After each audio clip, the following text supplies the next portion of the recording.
Welcome to Guide Guru. We hope this video helps. You start by opening Google Scholar and signing in so your citations can save to My Library. Search using the title, an author name, or quoted phrases to narrow results. This saves time and avoids similar works.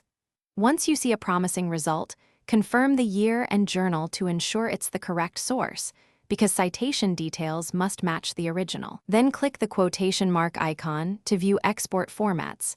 This is the first actionable step toward a clean, accurate citation.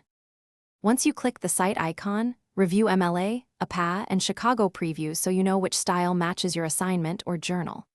If you use reference software, choose Export to BibTX, EndNote, or RefMan. That ensures fielded metadata transfers correctly. If you prefer manual insertion, copy the formatted citation text and paste it into your bibliography, but make sure to confirm punctuation and italics. Also add the result to My Library if you plan batch exports or want to edit details later. Now paste the citation into your document and verify capitalization, italics, and punctuation to match style rules. You want consistent bibliographies.